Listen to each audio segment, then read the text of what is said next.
O galiausiai tą visą paskaitą buvo kalbama apie socialinius tinklus, šiuo atveju gal labiau automatizaciją, naudojant ManyChatą ir vadinamus freebius.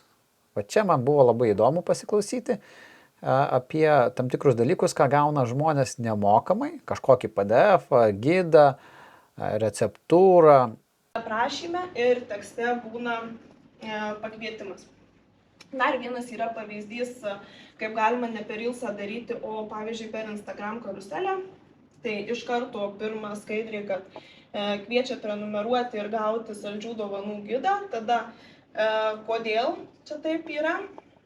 Tada kas apie tą gidą truputėlį ir paskutiniai skaidriai kvietimas veikti, komentuoti noriu ir gauti, atsisiųsti gidą, kurį prieš tai rodžiau.